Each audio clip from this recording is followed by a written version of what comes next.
Bom dia, boa tarde. Eu sou Ana Maria, professora de português do 7º ano, e hoje nós vamos estudar mitologia. Trouxe aqui o meu marido, que é professor de história, professor Carlos Alberto. Ele vai ajudar a gente um pouquinho a estudar mitologia grega. Com vocês, professor Carlos Alberto. Olá, gente! Espero que vocês estejam todos muito bem, se cuidando. E agora, então, o professor Carlos Alberto vai tentar conduzir a narração de alguns mitos, básicos da mitologia grega para vocês, tá bom? Então, a gente vai ver aqui, começando ali um panteão grego, aparece ali um deus grego, certamente ali é Zeus, sentado em seu trono, no Monte Olimpo, tá? No Monte Ida, Monte Olimpo, e no Ida, onde mora Zeus. Então vejamos aqui, a preservação da vida e o equilíbrio cósmico. Se existe um equilíbrio entre a natureza, então também deve haver um equilíbrio entre nós humanos. Os gregos acreditavam e muito nisso. Temos que ter uma vida equilibrada, assim como a natureza é equilibrada. Então vamos agora ver a passagem dos nossos slides. O ser humano sempre buscou respostas para os grandes mistérios da vida. De onde eu vim? Para onde eu vou? Como é a vida? Por que nós morremos? Por que vivemos tanto ou tão pouco? Por que nós nascemos? Por que nós então morremos? Qual é o sentido da vida? Por que nós estamos aqui? Tudo isso fazia parte da preocupação cultural dos antigos gregos. Eles eram politeístas, ou seja, acreditavam em vários deuses. Também existiam semideuses. Nós veremos aqui na história de hoje. Os semideuses eram filhos de deuses com mortais. Então, eles eram semideuses, não eram imortais. E as histórias dos heróis? Muitas vezes, os próprios deuses gregos tinham inveja dos homens, porque os deuses já eram deuses. As suas vidas estavam prontas, mas os mortais não. Eles podiam fazer feitos, fazer coisas que os próprios deuses não podiam fazer. Então, para poder narrar isso, os gregos construíram seus mitos, que cumpriam o papel de explicar a origem desses mistérios, que davam conta da explicação do mundo e da vida para os gregos. Bom, o mito que você vai ver aqui com a gente, ele pertence à mitologia grega. No fundo, na verdade, são vários mitos juntos, que participam de toda uma teia que vai se entrelaçando para formar a mitologia grega. Depois, os grandes poetas gregos, Ésquilo, Sófocles, Eurípides e mesmo Aristófanes, vão levar tudo isso para o teatro para contar isso magistralmente para os gregos. O texto que a gente vai ver aqui é uma adaptação da escritora brasileira Heloísa Prieto. É uma adaptação do mito original. Se vocês depois quiserem ler o mito na sua originalidade, como ele foi produzido pelos gregos, aí vocês vão ter que ler um livro que é de Hesíodo, um poeta grego, que vai falar da teogonia, de como os deuses surgiram. Vamos então começar, A autora faz uma homenagem ao deus Cronos, que é o deus do tempo. Por isso que nós falamos hoje em cronômetro, cronometrar, cronometragem. Tudo isso são palavras que vêm de Cronos, porque ele é o deus que dá início ao tempo entre os deuses e também entre os homens. Cronos é da segunda geração dos deuses, tá bom? Então, ele quem vai fazer a narrativa da nossa história. Reparem que Cronos carrega uma foice na figura que vocês veem no PowerPoint da professora Ana Maria. Ele também carrega uma ampulheta, porque ele controla o tempo. Ele controla o tempo desde que ele separou o seu pai da sua mãe. O pai de Cronos é Uranos, que é o deus do céu. Uranos, céu, em grego, inclusive. E da sua mãe. A sua mãe é Gaia. Gaia, que é a terra. Então, é Cronos quem separa o pai e a mãe. Urano e Gaia. E ele sai do ventre da mãe dele, Gaia, e dá origem ao tempo. O tempo começa com Cronos, o deus da segunda geração. Bem, Asclépio é filho de Apolo. Apolo é o deus da beleza, é o deus da medicina, é o deus da perfeição física. Nenhum deus grego era tão bonito quanto Apolo. Os deuses mortais, as ninfas, né, e os animais, não havia quem resistisse à beleza de Apolo. Mas Apolo também tinha suas limitações. Os deuses gregos não eram perfeitos, também tinham problemas. E Apolo tinha lá os seus problemas, que nós veremos aqui, embora fosse extremamente belo. Bem, Cronos, que tem a narrativa da nossa história, deus do tempo e também da sabedoria, nem sempre é compreendido.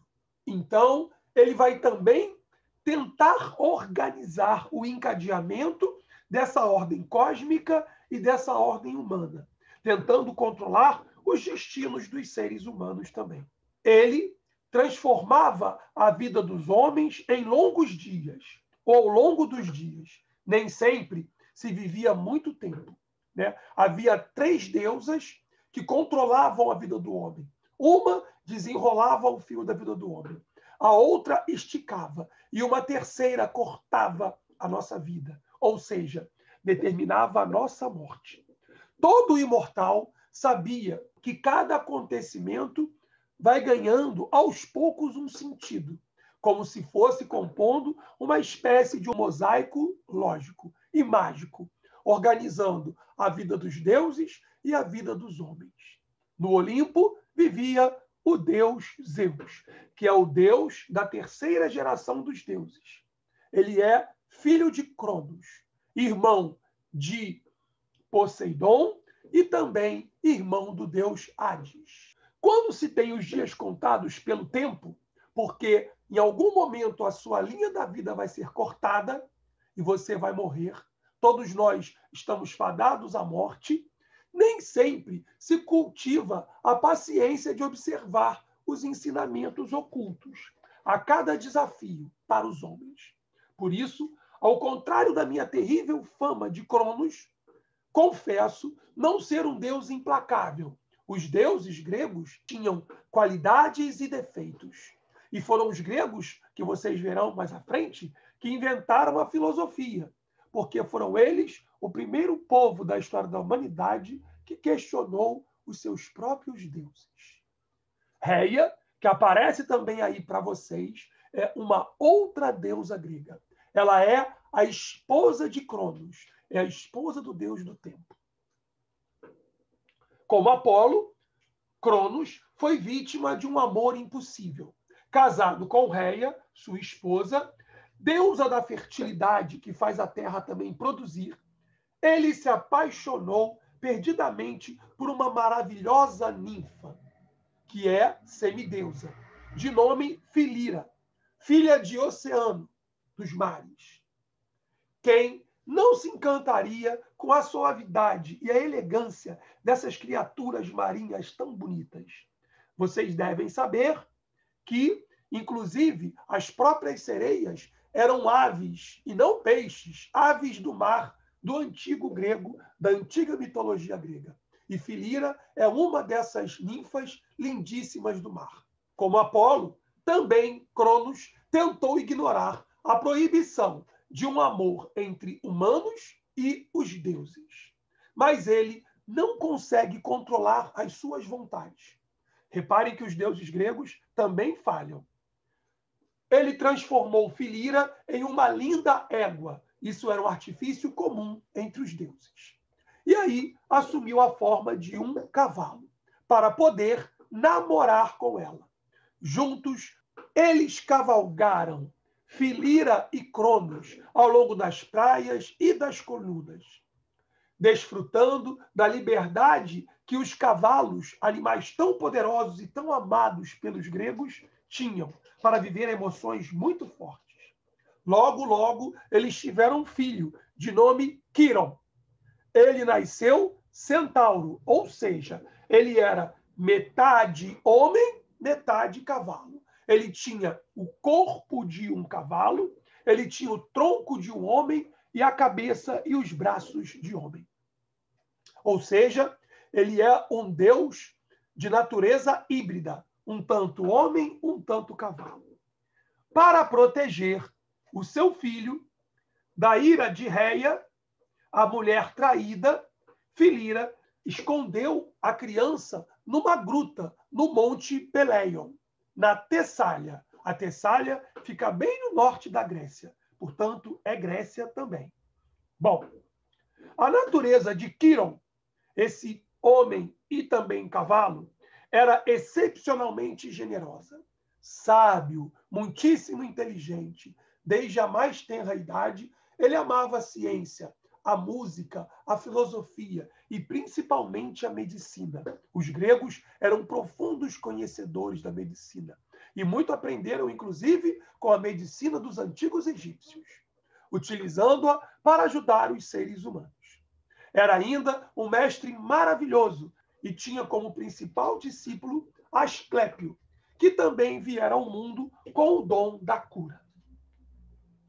Filho de Apolo, o deus da beleza e da perfeição física, Asclépio também nasceu de uma união secreta entre um deus, Apolo, e uma mulher de nome Coronis, que não é o coronavírus, atenção, filha do fundador da cidade de Pelégia, no templo dedicado ao deus Apolo, que era assistido pela deusa Ártemis, que é a deusa da caça, que é a deusa do campo, do interior. Todo grego, para poder caçar, tinha que pedir a permissão de Ártemis. A jovem deu à luz a Asclépio, que logo foi levado à Gruta Mágica, onde eram cultivadas as ervas medicinais. Reparem que Asclépio também tem que ter um momento de reclusão. Ficar na gruta, como também aconteceu com o deus Zeus, é para que ele possa aprender. Todos os heróis têm que fazer uma catábase. O que é isso? Ele deve descer para o reino dos mortos. Ele deve ter um momento de privação, para que ele possa aprender, porque a vida não é fácil. Não é fácil para mim, não é fácil para a professora Ana, não é fácil para ninguém. Todos nós temos problemas em nossas vidas. O menino cresceu sob a proteção do pai e do sábio Quiron. Logo se tornou um hábil cirurgião, protegido por seu pai Apolo, e um estudioso das artes médicas. Daí, Asclépio ser considerado entre vocês humanos o grande protetor dos médicos. Por isso que vocês veem na imagem que ele tem uma serpente. A serpente era o símbolo de Asclépio e se enrolava ao bastão. E até hoje, os médicos usam como símbolo o mesmo símbolo de Asclépio, uma serpente enrolada em um bastão. Atena, que é a deusa da sabedoria, filha de Zeus, que nasceu de uma dor de cabeça de seu pai, Zeus, encontrou com o menino e também decidiu ajudá-lo. Não esqueçamos que Asclépio é um sábio. Quando Perseu, o herói grego, decapitou a Medusa, uma das 3 irmãs górgonas, a destruidora, a deusa Atena acolheu o sangue das veias daquela monstra górgona e ofereceu a Asclépio, explicando-lhe o seguinte: querido afilhado, trouxe-lhe 2 frascos contendo o sangue da górgona Medusa. Um deles contém o sangue extraído da veia esquerda. Se der esse líquido a uma pessoa recém-falecida, você a trará de volta à vida. O outro frasco contém o sangue da veia direita. Se der esse sangue a alguém, você a matará instantaneamente, pois se trata de um líquido fatal. Tome muito cuidado com o poder que eu estou lhe dando. Quem tem muito poder também tem grandes responsabilidades.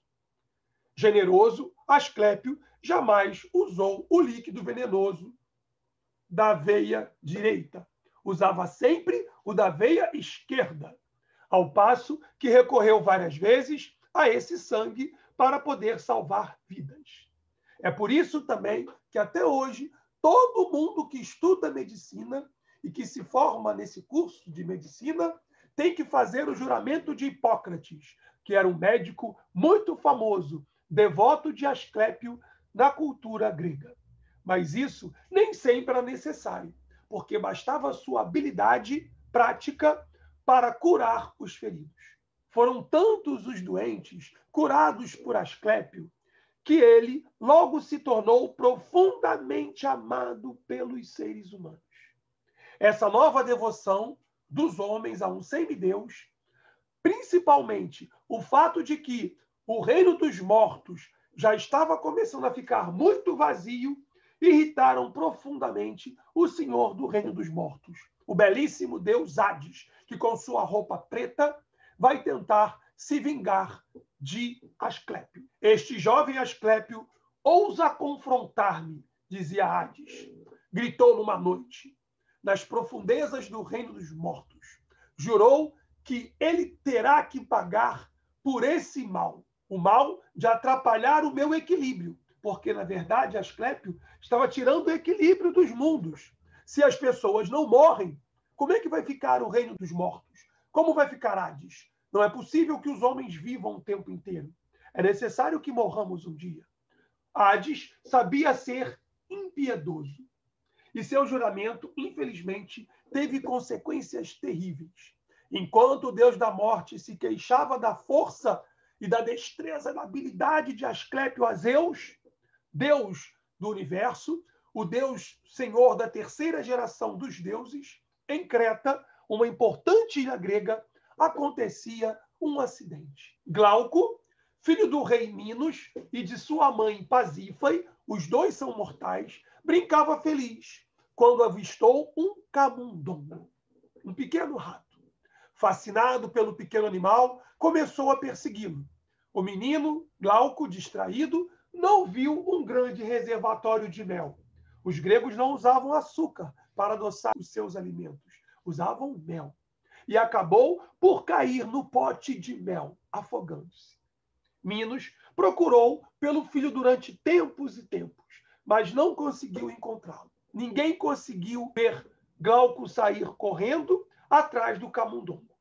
Preocupada, sua mãe Pasífae pediu a ajuda do deus Apolo, que tinha o dom da profecia. Ele adivinhava o que poderia acontecer. Assim que descobriu que o menino fora afogado no mel, Apolo chamou o seu filho Asclépio para resolver o problema do rei de Creta, Minos. Vem, Asclépio, devolva a vida a esse pequeno menino, meu filho. Asclépio não hesitou. E como era um homem semideus que fazia as coisas boas, logo começou a preparar os seus medicamentos, com o sangue da medusa do lado esquerdo, da irmã Górgona.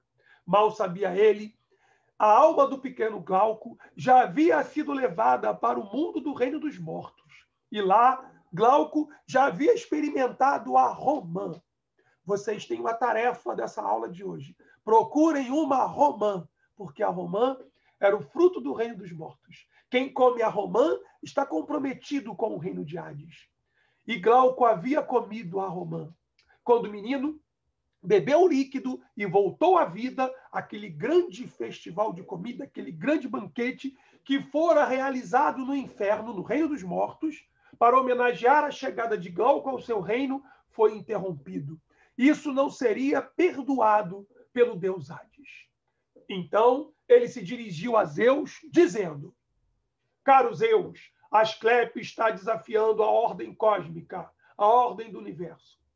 Glauco deveria morrer para que seu pai, o rei Minos, sofresse a perda do garoto e, assim, tivesse compaixão dos pais que perdem os filhos. Que ele condena à morte no labirinto do Minotauro, que também era filho de Minos. Na verdade, o Minotauro era filho de Pasífae, sua esposa, com um touro maravilhoso, belíssimo, que o deus Poseidon mandou dos mares para o seu rebanho. Hades disse Zeus: Asclépio desconhece as leis da morte e talvez nem se importe com essas leis. Seu desejo é apenas curar, fazer o bem, resgatar a vida, não importa de quem ou por quê. E então é preciso que ele morra, gritou então Hades. Não se esqueçam que Asclépio é um semideus, então Asclépio poderia morrer. Somente os deuses é quem são imortais. Só assim será capaz de entender a importância de minha função divina. Não há vida sem morte. Não há claro sem escuro. Não há céu sem terra. Isso é um equilíbrio também para os gregos. O mundo perde o sentido quando os homens tentam viver eternamente. Imaginem vocês, Pedro Álvares Cabral, até hoje vivo entre nós. Carlos Drummond de Andrade, um gênio da literatura. Mas todos têm a sua hora. Eles também devem morrer, assim como nós. Mas vamos morrer quando chegar a nossa hora. Seres humanos são mortais. Nós, os deuses, é quem não somos mortais. Quando os humanos tentam nos imitar, o universo se desequilibra. Apenas eu, Deus dos fins e das perdas, sou capaz de ensinar a humildade. O homem não pode ser tão arrogante e se achar um Deus. Ninguém é mais justo do que eu. Ceifo a vida de todos, ricos, pobres, doentes, saudáveis, tanto faz.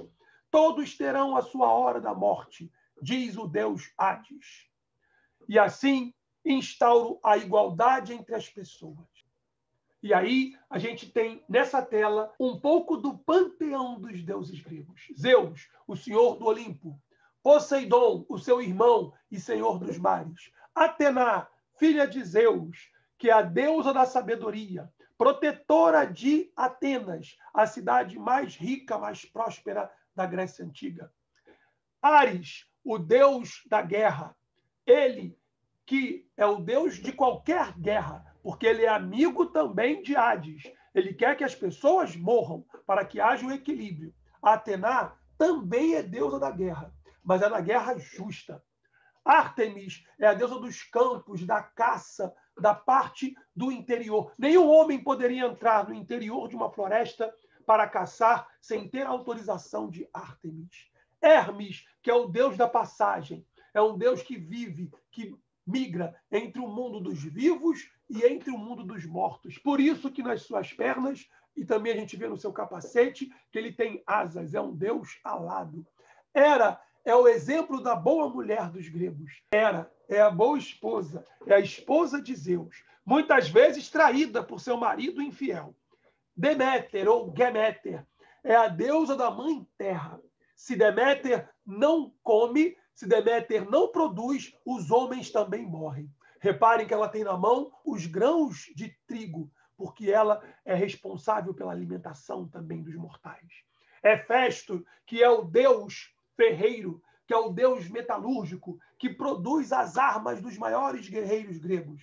Na Ilíada, o escudo de Aquiles, o maior guerreiro grego, foi feito por Hefesto, e é uma história maravilhosa.